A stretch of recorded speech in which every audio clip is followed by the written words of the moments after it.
What is up, people? Jean Carlos here with the Total Body Training Podcast, where I help people get lean, gain muscle, and build some damn confidence. And today I've got a really special guest. This is Gene Bell. How you doing? Gene is here, and here's the main reason why Gene's here. All right, I have heard nothing but good things about Gene Bell. The first time that I heard about him, or the first time that I saw him, he was working over at TSS. He was training special needs, right? Special needs. He was working with one of his special needs clients. Right. And I observed him. I was there working out, and I observed him working and doing such an excellent job and being so supportive with him. I was really impressed. And then I kept talking to people on the podcast. I talked to Claudia. I talked to Ashton Ruska. And all of them were like, Gene Bell did this, or Gene Bell taught me this. All of them seemed to have got some kind of inspiration, some knowledge from this dude over here on my side here, and so I knew I needed to talk to him. So thank you so much for being on the podcast today, Gene. Yeah, thank you. Yeah. Pleasure to be here. Awesome. All right, so today's episode is brought to you by carbs. Gene, what's your favorite carb? My favorite carb is baked potato. Baked potato, what do you like to eat? With butter. With butter? Okay, nice. Do you put salt, anything else on there? Pepper and hot sauce. There we go. Oh, some hot sauce on there. What's your favorite? You got a hot sauce brand?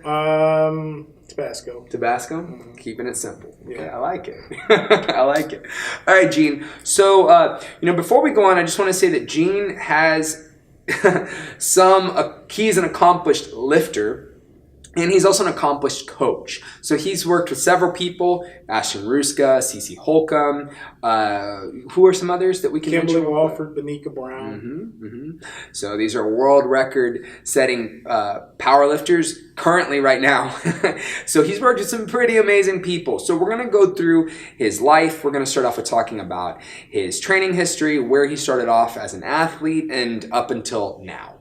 So let's get started. Gene, so what was the first sport that you played? My first sport was football. Pop Warner football. Okay. I was in the 6th grade. The 6th grade, was this, and you were growing up where? I grew up in Central Florida, a little town called Bartow. Yeah. Located in between Tampa and Orlando. It must have been really small. Yes, it was. Yeah. Man, and that was in what year? Oh, that was like 1970. I was in the 6th grade. Yeah, so it was really small. I'm an old guy. So 1970 in the middle of Central Florida, right? Middle Central Florida. All right, and so you started off playing football. Now, what got you interested in playing football, I guess? Well, in my neighborhood, all the guys played football. They played football, ran track, and played basketball. And on my side of town, we had about, 4 guys that was in the NFL at that time. And growing up, when I realized it from 4th grade on up, all these guys would be working out in their backyards, doing drills, what we call the hill. It was full of white sand. Mm-hmm. So we would go out and mimic them, not really knowing what they were doing. Just, like they were having a good time. So we go out, listen to them, and mimic what they were doing. But there was some, for a small community, there was some great athletes. So these were the NFL players that you were kind of imitating at the time? The NFL, some of the guys that were in college. Yeah. A lot of guys playing college ball. High school athletes. Some of the guys coming back from Vietnam that were trying to get back into college.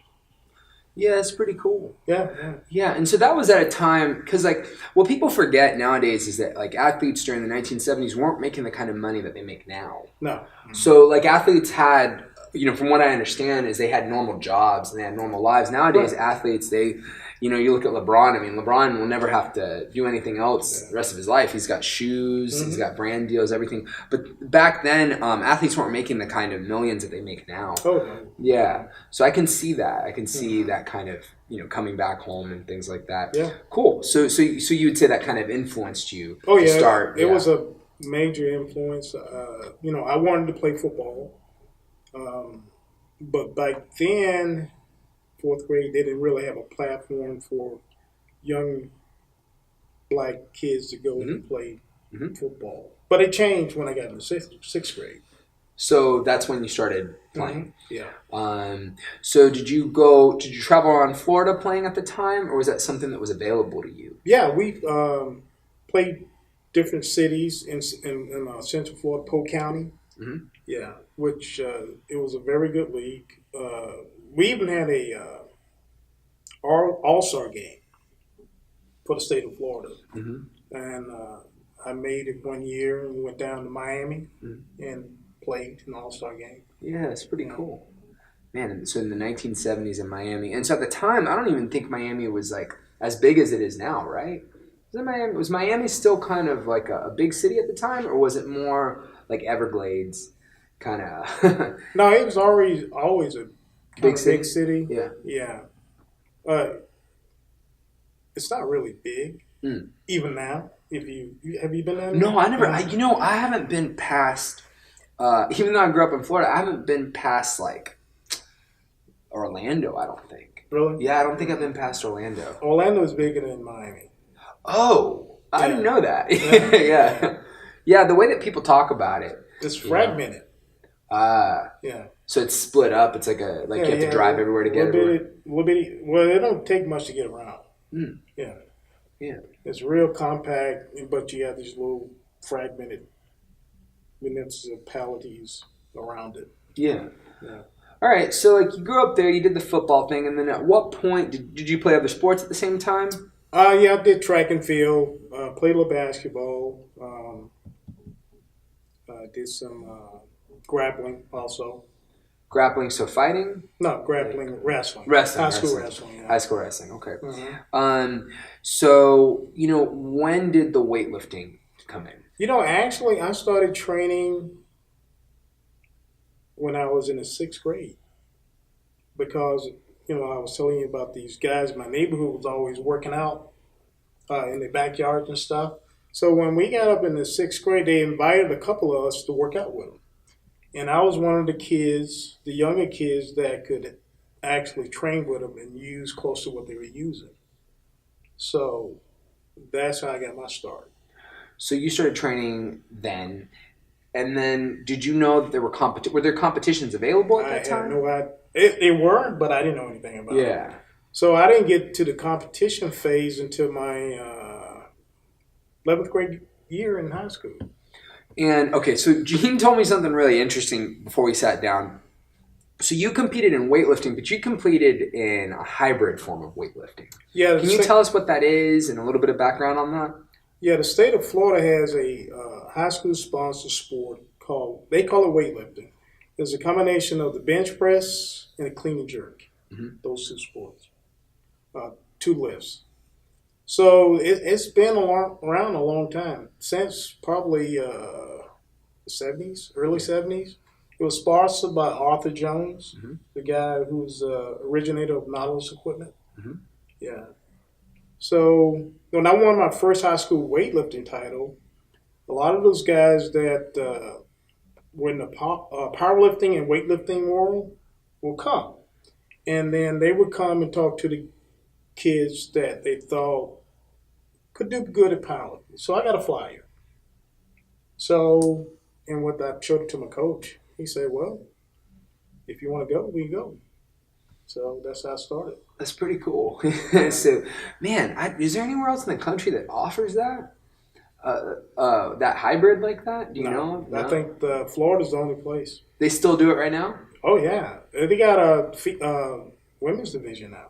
Oh, that's pretty cool.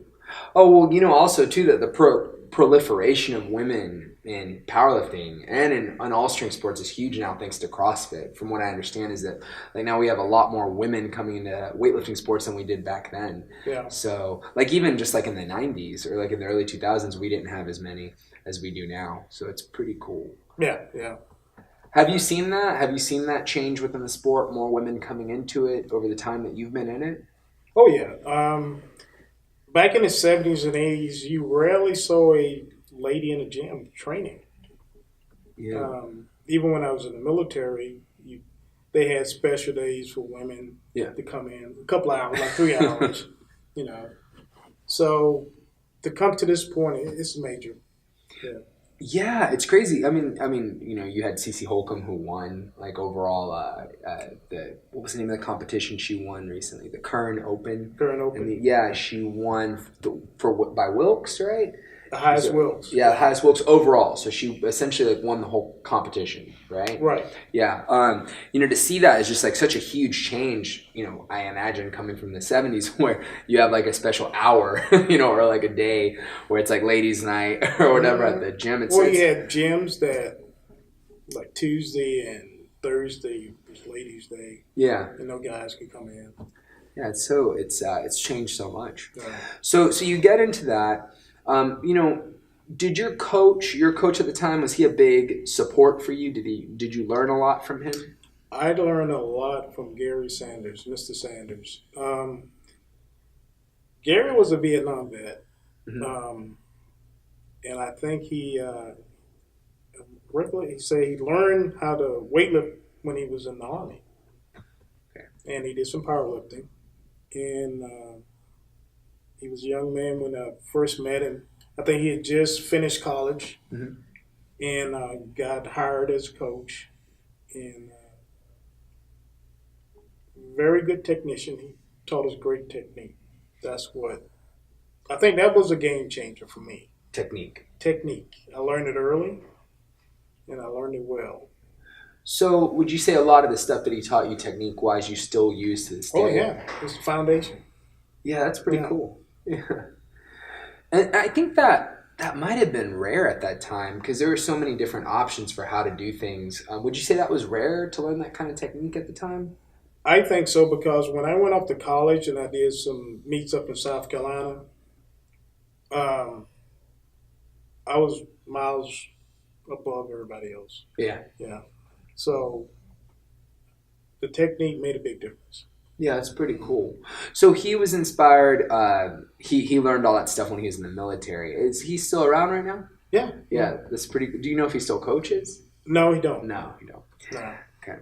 So then what happened after that? So you're in high school. What were other interests? Because I know that you eventually, you know, went to college and things, and we'll get around. I don't follow a linear progression, so I kind of jump around in people's history, just letting you know.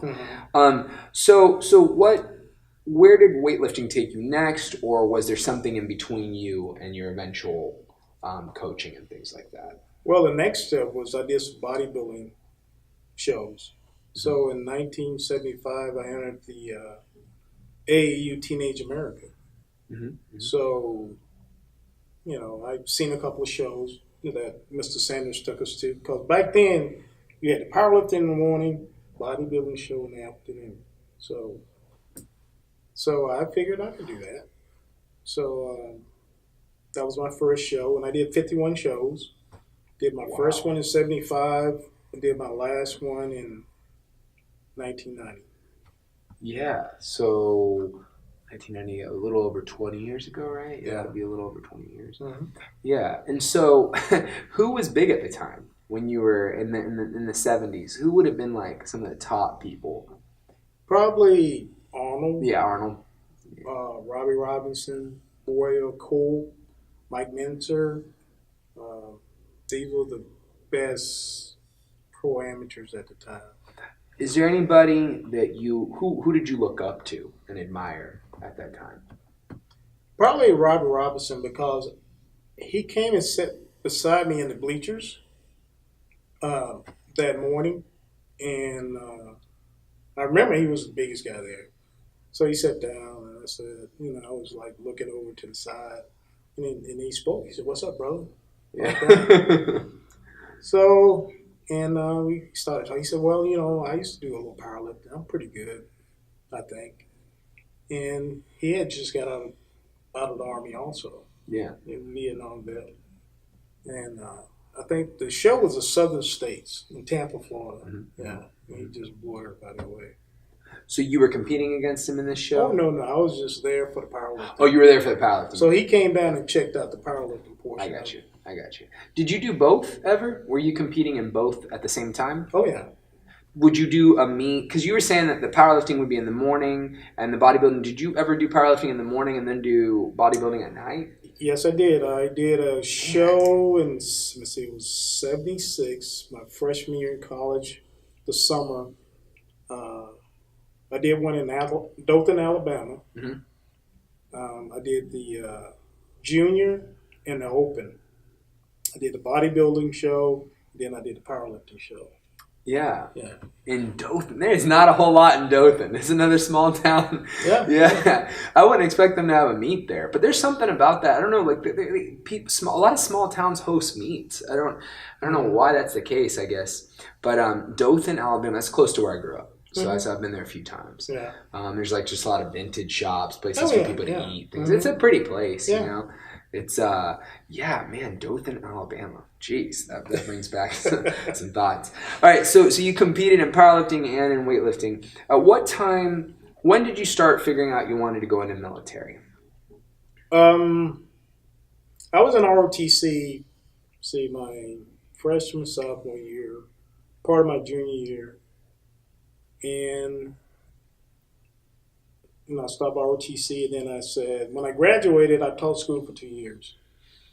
So what did you teach? I taught, at that time, it was physical education. So this is when you graduated from high school or college? College. College. What was the first degree that you got? It was in physical education. Physical education. Okay. Yeah. So I was in South Carolina, Manning, but I taught physical education at a little school in Alcaloo. Alcaloo Elementary School. Okay. Yeah. And what happened next, I guess, career-wise for you? Well, I taught school for a year and a half, and then moved back to Florida, and then eventually went into the military, the Air Force. Yeah. What made you want to do that? Opportunities. I wanted to go back and further my education. Yeah. Okay, so it was like you wanted to further your education, and did you know what you wanted to go into at that time, or you just knew I wanted? I wanted a change.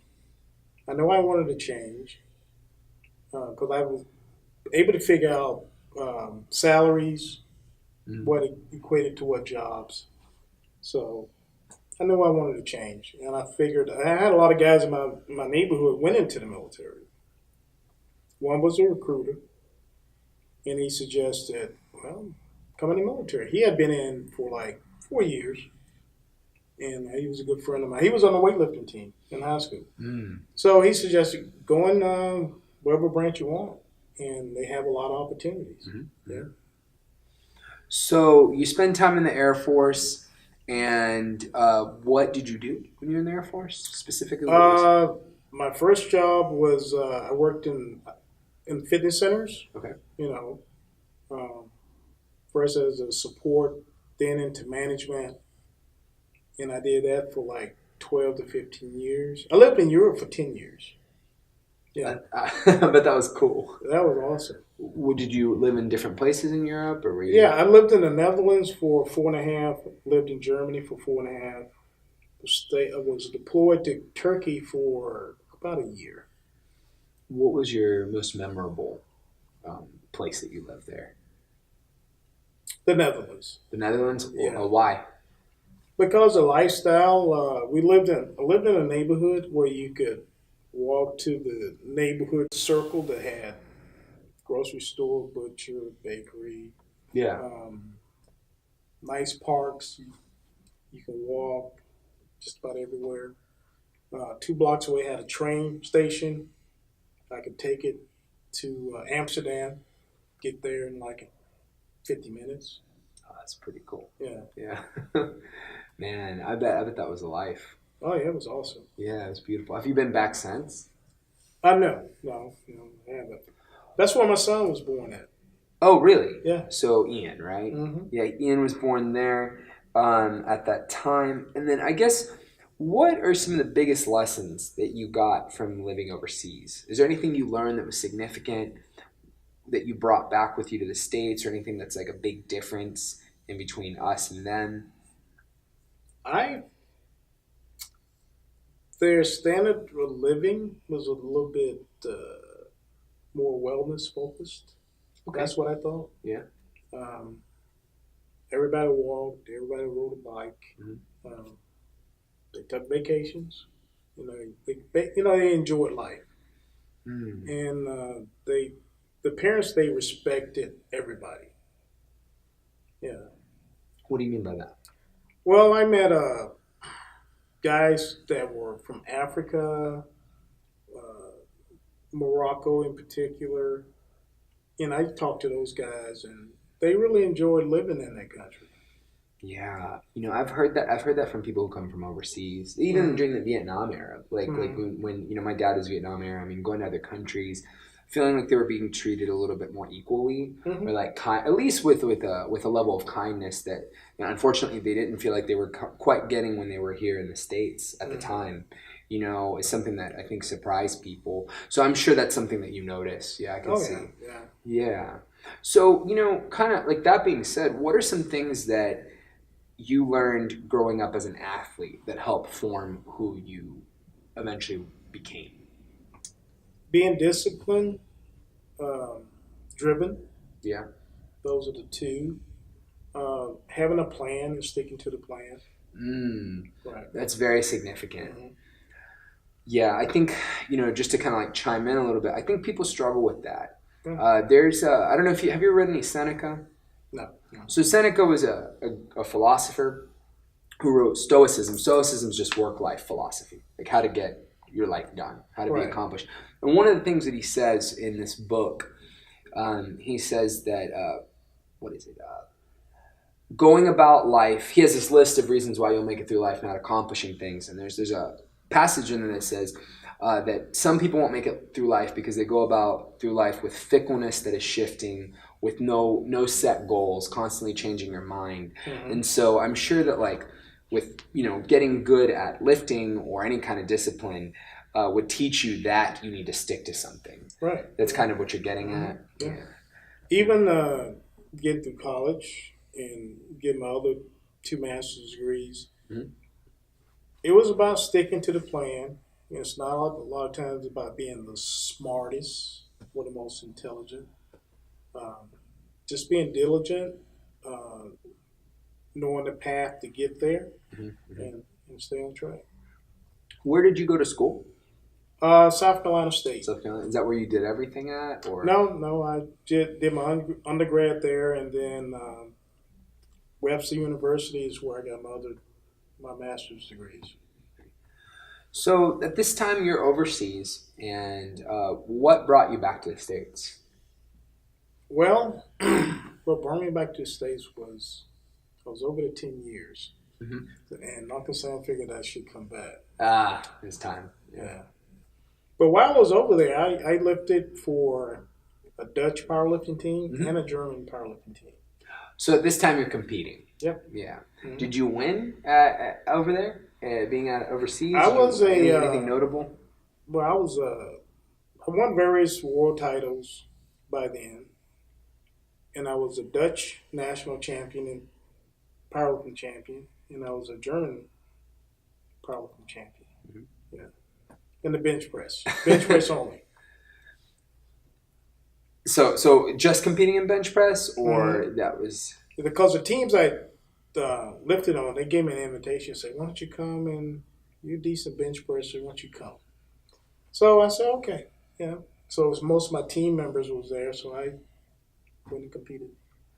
Yeah, it's pretty cool. Yeah. So you're one of the few people who I know who's competed outside of the country and in the country for teams that are from outside of the country. Because Right. like for example, like USAPL Nationals, they'll host it in like Canada or Belarus or Mm-hmm. these other countries, but you're still representing America. Like in this instance, like you were actually like a part of their team Right. in Germany and stuff like that. Mm-hmm. That's pretty cool. Was there anyone that you met at the time that was interesting, a weightlifter that stands out at the time? So many. The leadership over there were very positive and very helpful. Yeah. Yeah. I even got the Dutch powerlifting team, the Dutch Federation, to come to the base. We had a all armed forces championships at the base I was stationed at.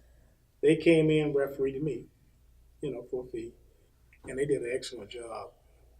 And I was able to do the same thing while I was in Germany. So they competed on base. Now they came and officiated the event for the Americans. Okay. GIs. Yeah. Okay. All right. Mhm. And so the GIs had a competition against each other. Is that? Yeah. We had powerlifting over there was very structured for the military. We had Air Force championships, and then we had Army championships. Then we had like an armed forces type situation. Yeah. This is something that I think people who aren't in the military don't know about is that like in the military they do host like weightlifting competitions and powerlifting competitions. There's a history of that, right? Yeah, yeah. Is there like a record are there records for like, you know, who has like the best bench in the military, who has the bench squat, stuff like that? It's a little bit fragmented. Yeah. So you had AAU back in the 70s, USPF in the 80s and 90s. And then USAPL came about in. Well, I'm saying specifically in the military, like No, specifically. they don't. No, They don't really have catalog. that. They don't catalog records. Yeah. Okay. Yeah. And so at this time, when did you start competing in those other federations? The federations like here in the States. 1974. 1974. Yeah. And you competed squat, bench, and deadlift, or what was it like back then? Basically raw. Raw. Okay. Yeah. So, can you explain to our viewers at home the difference between raw back then, raw now, and like also like the difference between like equipped and raw? Okay. Back then in the 70s and part of the 80s, early 80s, it was just powerlifting. There was no raw.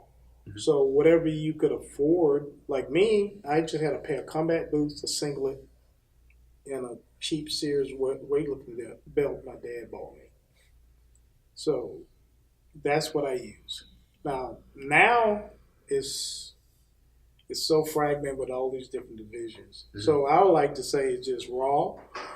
You got the knee sleeves that are basically like knee wraps. Mm-hmm. They got the high-tech belts. So you got the raw and the raw classic. The raw classic you can use the knee wraps, but it's still everything. You still have to wear a singlet. Between those two things, I think is really crucial. People tend to put hard and fast rules on things, and you know they're not always applicable to things to everyone. So somebody will say like you can only train for an hour, or 35 minutes is like the most you should train, but that's not. That's not always the reality for all people. Because training has different phases. Mm-hmm. You got sometimes the introductory phase, then you got the conditioning, contest prep, and then the actual prep for the contest like the last 4 weeks. So you have to take that in consideration also. At what phase are these people in at the time? Mm-hmm. As far as powerlifting, but some people want to just be fit for life. Mm-hmm. That's their goal, to be fit for life. And nowadays, that's mostly what you work with is like a general population, right? Yeah.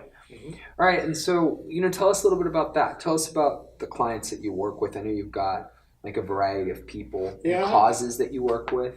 Yeah, I have one client is a lawyer. I got 2 lawyers. I got one that's stay-at-home mom. Mm-hmm. I've been training with her for a couple of years, and she's in her 60s. So she got back her bone density test, and she said it improved significantly. So that was major for her, and just getting her general strength up. Mm-hmm. Yeah.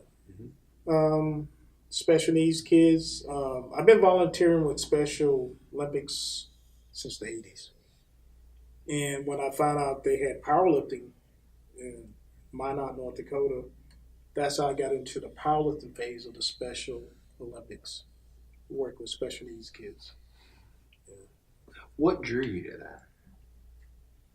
Just wanted to help. Just wanted to help? Yeah. Sometimes when I heard there's something powerlifting going on, I would just go to it and then volunteer. Especially if I was new to a city or anything. Yeah. I just show up and, hey, need some help, I can help you. Just wanted to see what the community's like, see what's going on there, things like that. So you got involved with that, and do you have any of them that still compete right now? All 3 of my guys I'm working with now, Patrick, Joey, and David, They won the Special Olympics for the last 4 years. They've done open competitions and won. That's cool. Yeah. I saw your pictures on Facebook. Oh, I saw okay. them because you have some, right, with the medals. Yeah. I've seen them. That's super cool. Yeah, I've seen you training them. I saw you them. The one that I saw in the photos, he wears glasses. What's his name? Joey. Yeah, I saw you doing sled pushes and stuff like that. And I was just impressed with how you were training and working with them. I mean, that's what do you learn from that kind of experience, working with that population? I learned I need to communicate better. Yeah. In more detail, more concrete, and patience. That's what I get from it. Oh man, I think that's just a thing that any teacher needs. I think sometimes it's easy to get impatient when you're trying to teach them. At least it's been my experience, you know. And I don't have all the training years that you have, but sometimes it's easy to be like, oh, why aren't you getting this yet? You know, like you show it to somebody a few times, but then you sit back and you're like, okay, like, you know, we're not the same. Like when you leave here, you're doing something else. You're watching TV, or you're being a mom, or you're you're cooking for your kids. You know, this isn't your life. So there are things that aren't going to stick in your head as quickly as they would for my athletes, or as quickly for somebody who's spending their time being an athletic person. Right. Yeah. So I'm sure that's something that you've had to learn over the years. Oh yeah. Everybody's different, and like you say, everybody retain things a little faster or a little slower. And that's what you have to take into account. Yeah. So what is your training methodology, if you don't mind sharing that? You know, because like people have like conjugate, they have linear periodization, Renaissance periodization, all these different options. What is yours, and what's your background in that? Why did you choose what you choose? I choose linear periodization because I came out of a weightlifting background, and that's what we used. That's what I was introduced to, and it worked. So you got your core exercises, and then you have some auxiliaries to go with your core exercises. So, and there's so many ways you can set that up also. You have different phases. Yeah. Or you have a person that never worked out in their life. That's kind of different. It's like an introduction. Yeah, I call that foundations. That's what I call it. Like it's like, you don't even know how to squat. So we have to figure out like how to get your body moving, Like, you've got to figure out and understand yourself before you can even start any of that. Right. It took me, one of my special needs clients, it took me 2 years before he learned how to do a full competition squat, where he can do it in competition. And did he go on to compete? Yeah. That's pretty cool. So your son, he also competes. Right. He's not currently competing though, right? Is that? He's training. He just finished his master's 6 weeks ago. So he's back training, and his goal is to compete next year. Okay. Yeah. And he competes in powerlifting, correct? Right. He's a 5-time junior world champion. Yeah. And he's won 4 open national titles. In the USAPL? Yes. Yeah, USAPL. Equipped. Okay, what are his numbers? Just do you know off the top of your head? Equipped, his best squat is 421. Bench is 507. Deadlift was 854. And his best raw numbers squat is 650.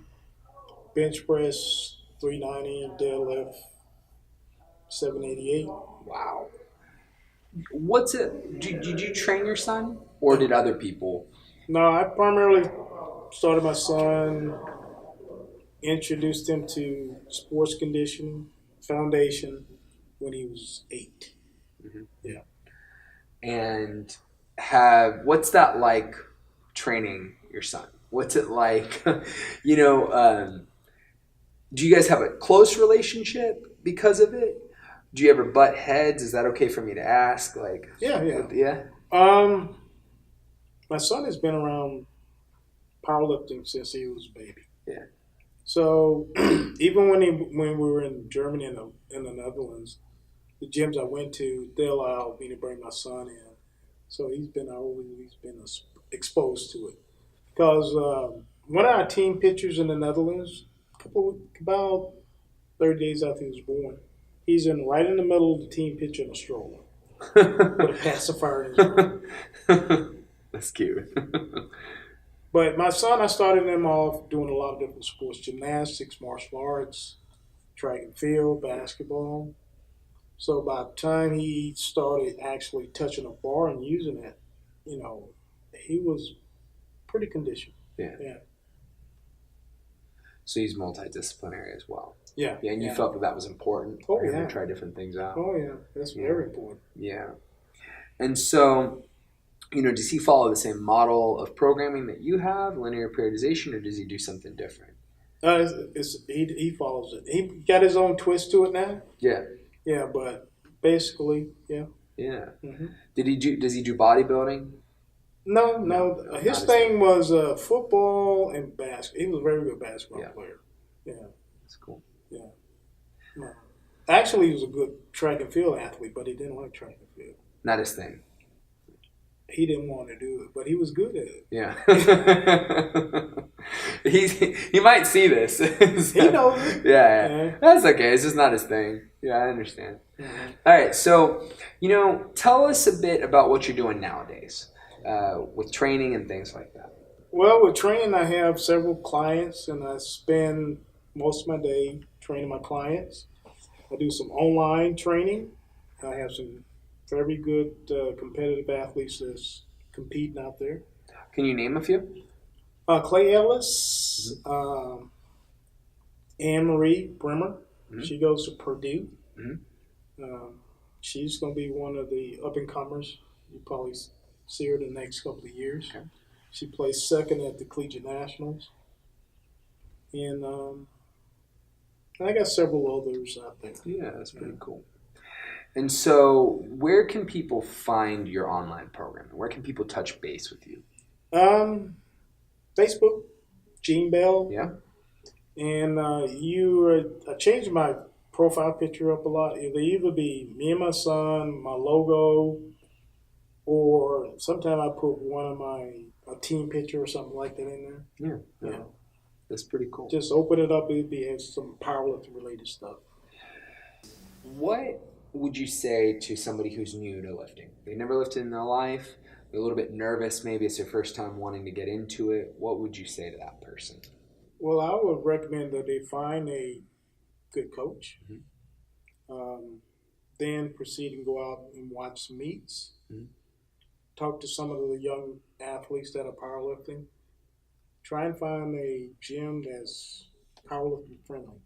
Because, a lot of your commercial gyms, they don't like that type of training. No, they don't. They get upset with the noise and things like that. Yeah. And what would you say, I think, to somebody who is a coach? Do you have any tips for someone like myself that wants to improve as a coach? Continue to seek knowledge. Talk to other people in the sport. Go out to meets. Become a referee. That really helps. Why does that help? Why? It gives you a technical perspective on the lifts. Mm-hmm. Because sometimes you might want to be a meet director down the road, and you already have that foundation. Mm-hmm. For example, my situation, I was asked to run the first All Air Force training camp, and being in meets and done meets, I was able to pull it off. Because you had that experience. Mm-hmm. Yeah. So we're going to take you through a few rapid fire questions. I'm just going to ask you some fun questions so our viewers can kind of get to know you. All right. So I think I'm going to take some off the top of my head. Any favorite books, or are you much of a book person? I read a lot of history type books. They're about the black experience. Okay. No, share. Yeah. Please. So me too. I like books like that as well. Mm-hmm. So the last book I read was called The New Jim Crow. Okay, who wrote that? Can't pull it up right now. It's about the prison system, right? Yeah. Yes. Okay. Yeah. So That's what I'm kind of reading now. Okay. It used to be kind of sci-fi type stuff when I was younger, but that's what I'm into right now. Okay. Yeah. Cool. Biographies. The last one I read was Colin Powell. Yeah. Is it good? Yeah. Very interesting. Yeah. All right. So Colin Powell's biography, The New Jim Crow. Mm-hmm. Let's see. Do you have any favorite TV shows? I like documentaries and movies. Okay. All right. What do you like documentary-wise? The same vein as the books? Vein, okay, yeah. Political stuff. All the stuff that really makes this country tick. Yeah. Or that's a problem in this country. Yeah. And I think that's important. I think that people kind of tend to overlook those things, or like it's so second place, but those things play a big role in people's lives, whether they want to realize it or not. Now, the most current one I'm watching now is The Life of Donald Trump. The documentary about him? Mm-hmm. Really? It's on Netflix. Is it? Yeah. Who made it? Do you know? No, I sure don't. It's following his life. Yeah. I bet that's interesting. It's very interesting. Yeah. Yeah, I mean, that's, there are a few. Can I make a recommendation? Yeah. Frontline. Have you ever watched any Frontline documentaries on PBS? No. You should watch Frontline documentaries. So Frontline has a series about African American history in modern times. So like recent stuff that doesn't really get talked about enough. So like the 90s and the 80s. Because like people, when they think of like African American history, a lot of times they talk more about things that happened in the like Jim Crow era or before that. In terms of like documentaries, but PBS has a really excellent series that is almost up to date right now. So like it goes up to like close to about the time that Obama went into office. So it's a very good series.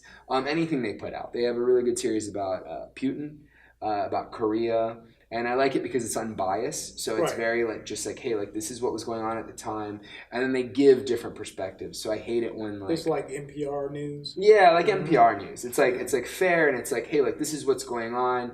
Like like it or love it. I mean, it's what's happening. Right. Like as opposed to like pushing a political value.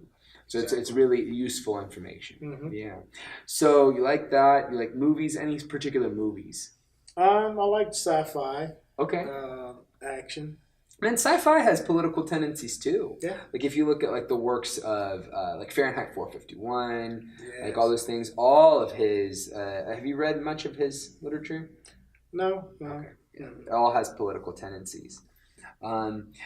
Sumo or conventional deadlift? Did both and was good at both. Say that again? I did both and I was good at both. Okay. Which one's your favorite? Which one's your go-to if you could only do one? Conventional. Conventional? Okay. Most people have said that on the podcast. Right. Most people say conventional. Because sumo is very technical. Yeah. And when I was my most injury-free, that's when I had my best sumo. Okay. When you were most injury-free? Yeah. Least injury-free. Least injury-free. Right. Okay. All right. What's your favorite sport outside of weightlifting? Track and field. Track and field? Mm-hmm. Is there a specific area in track and field you like the most? The sprints and the field events. Cool. Favorite place to eat in San Antonio? I don't have a favorite place to eat. Where's the first place that comes to mind that you like to eat at? Somewhere that you like to go? Probably first choice would be IHOP. IHOP? Okay. All right. So we're keeping it just some breakfast food. Yeah. Man, you can't beat breakfast food. That's right. Cannot beat breakfast food. All right, Gene, do you have anything that you'd like to share with our audience before we let you go? Yes. Keep an open mind and always research. If you're cloudy about something, just go out and research it. Find some people you can talk to about it, and then form your own opinion. Awesome. Yeah. Thank you so much for being on the podcast today, Gene. I really appreciate it. One more time, where can people find you? You can usually find me on Facebook. Just type in Gene Bell, and you'll find me. There'll be some powerlifting related stuff in there. Cool. Yeah. Good deal. And you can find me on the Total Body Training Facebook, Instagram page, and at totalbodytrainingtx.com. All right, people. Until next time. Peace. Bye. Bye.